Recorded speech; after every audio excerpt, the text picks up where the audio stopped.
শ্বশুর আমাকে বিয়ের প্রস্তাব দিয়েছেন। আমি হতবাক হয়ে গেলাম যখন আমার শ্বশুর বিনয়বাবু বললেন, বৌমা, রিটায়ারমেন্টের পর এই বাড়িতে একা থাকতে থাকতে শাশুড়ি চলে যাওয়ার পর আমার দুনিয়া যেন থেমে গেছে। ছিলেও বিদেশে থাকে। আজ আমি আর লুকাবো না। আমি চাই তুমি আমার স্ত্রী হিসেবে এই বাড়িতে থাকো। শুধু শ্বশুর বৌমা নয়, হৃদয়ের বন্ধনে আবদ্ধ দুজন প্রেমিক হিসেবে। আমি জানি এটা নিষিদ্ধ, কিন্তু আমাকে বিয়ে করবে? আমার শ্বশুর সম্প্রতি রিটায়ার করেছেন। শাশুড়ি মারা গেছেন গত বছর। আমার স্বামী বিদেশে কাজ করে। এখন বাড়িতে শুধু আমি আর শ্বশুর। আমি শ্বশুরের যত্ন নিয়েই তার খাওয়া দাওয়া, ওষুধপত্র সব আমি দেখি। ভেবেছিলাম শ্বশুর আমাকে মেয়ের মতো স্নেহ করেন, কিন্তু সেদিন সন্ধ্যায় তিনি যা বললেন তাতে আমি অবাক হয়ে গেলাম। শ্বশুরবাবু, আপনি কি বলছেন? আমি বিস্ময়ে বললাম, আপনি আমার শ্বশুর, আমার বাবার মতো। না বৌমা, আমি তোমাকে শুধু বৌমা হিসেবে দেখি না, তোমাকে দেখেছি একজন সুন্দরী নারী হিসেবে, যাকে আমি ভালোবাসি। তিনি আমার দিকে এগিয়ে আসতে লাগলেন। আমি পিছিয়ে গেলাম। শ্বশুরবাবু, এটা অসম্ভব। আমি আপনার ছেলের স্ত্রী। আমার ছেলে তোমাকে ভালোবাসে না বৌমা, সে শুধু তার কাজ নিয়ে ব্যস্ত। সে তোমাকে পরিত্যাগ করেছে, কিন্তু আমি তোমাকে সত্যিকারের ভালোবাসা দিতে পারি। বিনয়বাবু আমার হাত ধরতে চেষ্টা করলেন। আমি হাত সরিয়ে নিলাম। শ্বশুরবাবু, আমার স্বামী কাজে বাইরে থাকেন। এর মানে এই নয় যে আমি অন্য সম্পর্কে যাব। আর সে যেই হোক, আপনি আমার শ্বশুর। এই গল্পটি সম্পূর্ণ শুনলে আপনাদের পানি অটোমেটিক বের হয়ে যাবে। সো যত দ্রুত সম্ভব হাতের কাছে টিস্যু নিয়ে বসে পড়ো। বিছানার চাদর যেন নষ্ট না হয় সেটা সম্পূর্ণ খেয়াল রাখার অনুরোধ জানিয়ে গল্পটি এখন শুরু করব। তার আগে সর্বশেষ অনুরোধ, দয়া করে এমন পানি বের করার গল্প নিয়মিত শুনতে আমাদের চ্যানেলটি সকলেই সাবস্ক্রাইব করুন। ধন্যবাদ। হ্যালো বন্ধুরা, আমার নাম শ্রাবন্তী রায়। আমার বয়স ৪২ বছর। আমার স্বামীর নাম অনিন্দ রায়, বয়স ৪৫ বছর। আমাদের ২ সন্তান, অর্ণব আর দীপা। অর্ণব ১৯ বছর বয়সী কলেজে পড়ে, দীপা ১২ বছর বয়সী স্কুলে যায়। আমি যখন সেই রাতে শ্বশুর বিনয়বাবুর কাছ থেকে সেই অদ্ভুত প্রস্তাব শুনলাম, আমার শরীরে কাঁটা দিয়ে উঠল। ঘরের পরিবেশটা যেন হঠাৎ করে ভারী হয়ে গেল। বাতাসে ছিল একটা অস্বস্তিকর চাপ। আমি প্রায় দৌড়ে ঘর থেকে বেরিয়ে এলাম। শ্রাবন্তী, তিনি আমার পিছনে ডাকলেন, আমার কথা একবার শোনো তো। আমি থমকে দাঁড়ালাম। স্বামী দীর্ঘদিন বিদেশে থাকার কারণে একা বাড়িতে শ্বশুরের সাথে থাকতে হয়েছে। ২ বছর হয়ে গেল অনিন্দ ফিরেনি। ছোট্ট মেয়ে দীপা নানার বাড়িতে থাকে, আর অর্ণব হোস্টেলে। এ বাড়িতে শুধু আমি আর বিনয়বাবু। সেই রাতে আমি নিজের ঘরে ঢোকে দরজায় চাবি দিয়ে রাখলাম। ভেবেছিলাম সকালে উঠে এই বিষয়ে কথা বলবো শ্বশুরের সাথে। হয়তো তিনি একটু বেশি মদ্যপান করেছেন, তাই এমন কথা বলেছেন। কিন্তু পরের দিন সকালে আমার জীবনের সবচেয়ে বড় রহস্যের সূচনা হলো। শ্বশুরবাবুর ঘরের দরজা ধাক্কা দিলাম চা দিতে গিয়ে। কোনো সাড়া পেলাম না। শ্বশুরবাবু, আবার ডাকলাম, তবুও সাড়া নেই। দরজা খুলে দেখি ঘর খালি, বিছানা গুছানো, যেন কেউ সারা রাত শয়নি। আমার বুকের ভিতরে একটা অস্বস্তি ক্রমশ বাড়তে লাগল। বাড়ির চারিদিকে খুঁজে দেখলাম, বাথরুম, কিচেন, বারান্দা, বাগান, কোথাও নেই বিনয়বাবু। বাড়ির গেট ভেতর থেকে বন্ধ ছিল এবং চাবি যথাস্থানে ঝুলছিল। তাহলে তিনি গেলেন কোথায়? হঠাৎ চোখে পড়ল ড্রয়িং রুমের টেবিলে একটা চিরকুট রাখা। হাত কাঁপতে পোতে লাগল সেটা। তুলে নিতে গিয়ে শ্রাবন্তী, আমি তোমার উত্তর জানি। আমি কখনো সেই উত্তর চাইনি। এখন অতল গহ্বরে খুঁজতে হবে। আমাকে শুধু তুমিই পারবে খুঁজে বের করতে। সময় কম। বাড়ির পিছনে পুরনো কুশোর কাছে যাও। আমি চিরকুটটা বারবার পড়তে লাগলাম। কিছুই বুঝতে পারছিলাম না। এ কি পাগলামি? কাল রাতের কথাবার্তার পর এ কেমন মেসেজ? বাড়ির পিছনে পুরনো কুচো? সেটা তো বছর ৩০ আগে বন্ধ করে দেওয়া হয়েছে। আমি দ্রুত বাড়ির পিছনের দিকে গেলাম। পুরনো জঙ্গল জমে থাকা জায়গাটায় বহু আগে একটা কুজো ছিল। পানি শুকিয়ে যাওয়ার পর কুজোটা সিমেন্ট দিয়ে বন্ধ করে দেওয়া হয়েছিল। কিন্তু আজ সেখানে পৌঁছে আমি স্তম্ভিত হয়ে গেলাম। কুশোর ঢাকনা সরানো, চারদিকে সিমেন্টের ভাঙা টুকরো ছড়িয়ে ছিটিয়ে রয়েছে। আমি ধীরে ধীরে এগিয়ে গেলাম। কুশোর মুখে পৌঁছে ভেতরে তাকাতেই আমার চোখ ছানা প্রাণা। নিচে অন্ধকারের মধ্যে একটা সিঁড়ি নেমে গেছে। এটা কুজো নয়, যেন একটা সুড়ঙ্গ পথের প্রবেশদ্বার। আমার শ্বশুর কি পাগল হয়ে গেছেন নাকি আমি এতদিন যা জানতাম সবই ভুল ছিল? অসম্ভব ভয় পেয়েও আমি একটা টর্চ নিয়ে সেই সিঁড়ি দিয়ে নামতে শুরু করলাম। যত নামছি তত অন্ধকার গাঢ় হচ্ছে। সিঁড়ি শেষ হয়ে একটি সরু গলি শুরু হল। দেয়ালে ধুলোমালা জমে আছে, কিন্তু মাটিতে সাম্প্রতিক পায়ের ছাপ স্পষ্ট। বিনয়বাবু এই পথেই গেছে। আমি এগিয়ে চললাম। গলিটা ক্রমশ চওড়া হতে লাগল। হঠাৎ সামনে একটা বিশাল খোলা জায়গায় এসে থামলাম। এটা অবিশ্বাস্য। জমিনের নিচে একটা বিশাল হলঘর। দেয়ালে পাথরের ওপর প্রাচীন কারুকাজ করা। মাঝখানে একটা টেবিল, তার ওপর পুরনো বই আর কাগজপত্র।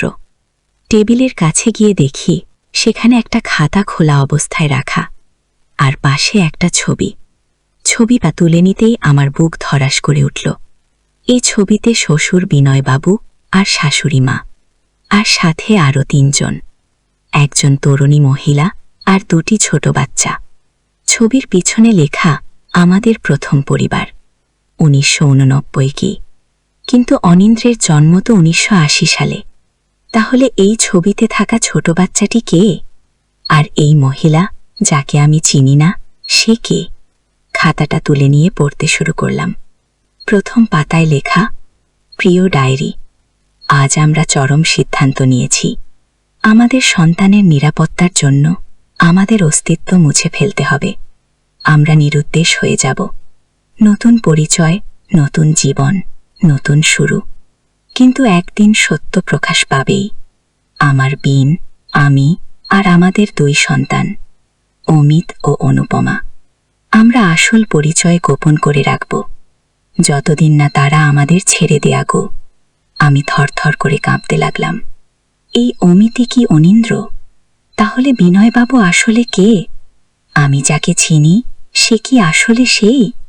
পরের পাতাগুলো দ্রুত উল্টে উল্টে দেখতে লাগলাম। সেখানে আরও ভয়ঙ্কর তথ্য। আমরা সেই গবেষণাগারে যা দেখেছি তা মানবতার বিরুদ্ধে অপরাধ। ওরা মানব জিনোম নিয়ে ভয়ঙ্কর পরীক্ষা নিরীক্ষা করছে।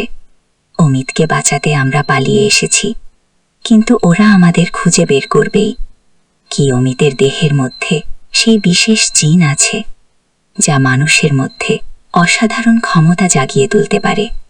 এই কারণেই ওরা আমাদের পিছু ছাড়ছে না আগে। আমি আরও পাতা উল্টাতে যাচ্ছিলাম, হঠাৎ পিছন থেকে কেউ ডাকল, শ্রাবন্তী গো। আমি চমকে উঠে ফিরে তাকালাম। আমার সামনে দাঁড়িয়ে আছেন বিনয়বাবু, কিন্তু এখন তার চেহারা কেমন যেন অন্যরকম। তার চোখে যেন এক অদ্ভুত আলো। তুমি এসে গেছ, আমি জানতাম তুমি আসবে। তিনি বললেন, তোমাকে সব জানাতেই হবে এখন। শ্বশুরবাবু, এসব কি? আপনি কে? আমি কাঁপতে কাঁপতে জিজ্ঞাসা করলাম। আমি বিনয়, কিন্তু তোমার শ্বশুর নেই। আসল বিন মারা গেছেন অনেক বছর আগে। আমি এক প্রোটেক্টর, যাকে পাঠানো হয়েছে অমিতকে রক্ষা করার জন্য। অমিতকে আমি কিছু বুঝতে পারছিলাম না। অমিত, যাকে তুমি অনিন্দ নামে চেনো, তোমার স্বামী বছর 40 আগে সরকারের গোপন বিভাগ ডাক সায়েন্স প্রজেক্টে মানব জিনোম নিয়ে পরীক্ষা নিরীক্ষা করছিল। তারা কিছু শিশুর জিনে পরিবর্তন এনেছিল, যাতে তাদের মধ্যে অতিমানবিক ক্ষমতা জাগানো যায়। ওসব কি বলছেন আপনি? আমি চিৎকার করে উঠলাম। শ্রাবন্তী, অনিন্দ বা অমিত সেই প্রজেক্টের একমাত্র সফল সন্তান। তার মধ্যে ক্ষমতা আছে। আমি সেই সন্ধানী দল থেকে তাকে রক্ষা করার জন্য নিযুক্ত ছিলাম গো। আর আমাকে কেন এই ঝামেলার মধ্যে টেনে আনলেন? আমি রাগে ফুঁসছিলাম, কারণ তোমার মধ্যেও সেই বিশেষ জিন আছে শ্রাবন্তী। তোমাকে তোমার সত্যিকারের পরিচয় জানানো হয়নি। তুমি আর অমিত একই ল্যাবে জন্মেছিলে। তোমরা কি? তিনি থামলেন। তোমরা রক্তের সম্পর্কে ভাই বোন নও, কিন্তু একই প্রজেক্টের অংশ। আমার মাথা ঘুরতে লাগল। এ হতেই পারে না। আমার বাবা মা, আমার পরিবার ও সবই ভুইয়া। শ্রাবন্তী, তোমরা দুজনেই ডাক সায়েন্স প্রজেক্টের সন্তান। তোমাদের আসল বাবা মা জানতেন না এ সত্য। তারা মনে করতেন তোমরা সাধারণ সন্তান। তোমাদের জন্ম হয়েছিল সেই ল্যাবে, আর পরে বিভিন্ন পরিবারে দত্তক দেওয়া হয়েছিল গো। কিন্তু অনিন্দ ও আমি একে অপরকে কিভাবে বিয়ে করলাম? এ তো অসম্ভব যোগাযোগ। আমি বিহবল হয়ে বললাম, এটি যোগাযোগ ছিল না শ্রাবন্তী, এটি ছিল পরিকল্পিত। প্রজেক্টের নেতারা জানেন তোমাদের দুজনের জিন মিলিত হলে তোমাদের সন্তানের মধ্যে অসাধারণ ক্ষমতা জাগ্রত হবে, অসাধ্য সাধন হবে। তোমাদের মিলন ঘটানোর জন্য তারা বছরের পর বছর অপেক্ষা করেছে। কি অর্ণব, দীপা? আমি কাপা গলায় জিজ্ঞাসা করলাম। হ্যাঁ, তারা বিশেষ। অর্ণব ইতিমধ্যে তার ক্ষমতা অনুভব করতে শুরু করেছে। সে মনের কথা পড়তে পারে। আর দীপার মধ্যে আছে ভবিষ্যৎ দেখার ক্ষমতা। এই কারণেই তাদের আলাদা আলাদা রাখা হয়েছে, যাতে তারা নিজেদের ক্ষমতা বুঝতে না পারে। গিয়ে আমি টেবিলে বসে পড়লাম। আমার পা আর আমাকে ধরে রাখতে পারছিল না। এই জন্যেই কি অনিন্দ বিদেশে? সে কি জানে এই সত্য? অনিন্দ জানে। তার ক্ষমতা অনেক বছর আগেই জাগ্রত হয়েছিল। সে শারীরিক ক্ষমতা নিয়ন্ত্রণ করতে পারে। সে নিজেকে লুকিয়ে রেখেছে। সে প্রজেক্টের লোকদের হাত থেকে পালাচ্ছে গো। আর গতকাল রাতে আপনি আমাকে গিয়ে আমি বাকি কথা বলতে পারলাম না। সেটা ছিল একটা পরীক্ষার, শ্রাবন্তী। আমি জানতাম তুমি প্রত্যাখ্যান করবে। আমি তোমার নৈতিকতা পরীক্ষা করছিলাম, কারণ আমাদের কাছে সময় খুব কম। কি বলতে চাইছেন?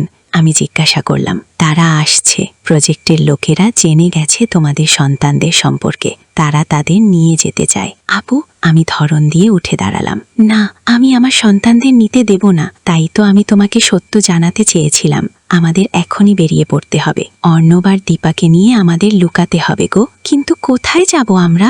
আমি জিজ্ঞাসা করলাম। এখানে, এই ভূগর্ভে শতাব্দী প্রাচীন একটি গোপন সভ্যতা রয়েছে, যারা তোমাদের মতো মানুষদের রক্ষা করতে চায়। আমি সেই দলের প্রতিনিধি। আমরা তোমাদের নিরাপদে রাখব গো। আমি এসব কিছুই বিশ্বাস করতে পারছিলাম না। কিভাবে জানবো আপনি সত্যি বলছেন?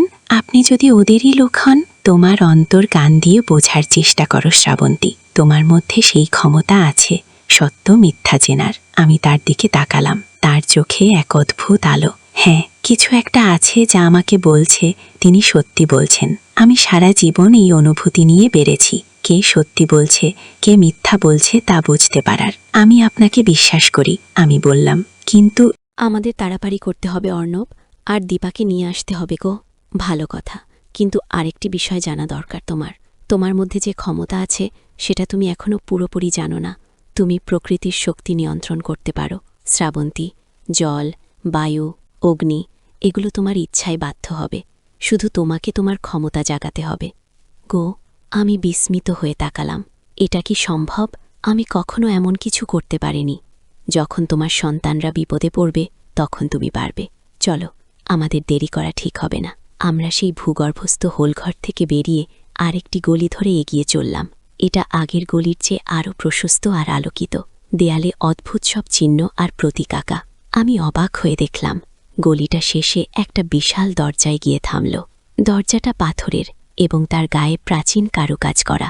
বিনয়বাবু দরজার সামনে গিয়ে দাঁড়ালেন এবং তার হাত দিয়ে একটি বিশেষ ছন্দে দরজায় আঘাত করলেন। একটু পরেই দরজা নিঃশব্দে খুলে গেল। দরজার ওপারে যা দেখলাম তাতে আমি হতবাক। একটি বিশাল উপত্যকা, যেখানে ছোট ছোট বাড়িঘর, বাগান, এমনকি একটি ছোট্ট নদীও বয়ে চলেছে। উপত্যকার ছাদ হিসেবে বিশাল পাথর, যার ফাঁক দিয়ে সূর্যের আলো প্রবেশ করছে। এই পুরো জায়গাটাই জমিনের নিচে। এটা কি? আমি বিস্ময়ে জিজ্ঞাসা করলাম। এটা আতলান্তিয়া, পৃথিবীর শেষ গোপন সভ্যতা। এখানে তোমাদের মতো বিশেষ ক্ষমতা সম্পন্ন মানুষেরা থাকে, যারা বাইরের দুনিয়া থেকে নিজেদের লুকিয়ে রাখতে চায় গো। আমরা উপত্যকায় নেমে এলাম। লোকজন আমাদের দেখে কৌতূহলী দৃষ্টিতে তাকাচ্ছিল। কিছু শিশু দূরে খেলা করছিল। তাদের মধ্যে কেউ কেউ বায়ুতে ভেসে খেলছিল, আবার কেউ কেউ হাতে অগ্নিশিখা জ্বালিয়ে খেলছিল। এরা সবাই কথা শেষ করতে পারলাম না। হ্যাঁ, এরা সবাই জেনেটিক পরিবর্তিত মানুষ। কেউ কেউ ডার্ক সায়েন্স প্রজেক্টের শিকার, আবার কেউ কেউ প্রাচীন বংশের গো। আমরা উপত্যকার মধ্যেখানে একটি বড় ভবনের সামনে এসে থামলাম। ভবনের দরজায় দুজন প্রহরী দাঁড়িয়েছিল। তারা আমাদের দেখে সম্মানসূচক মাথা নত করল। বেন, তুমি ফিরে এসেছ। আর এই হলেন? একজন প্রহরী জিজ্ঞাসা করল। এই হলেন শ্রাবন্তী, মাদার নেচার প্রজেক্টের একমাত্র সফল সন্তান।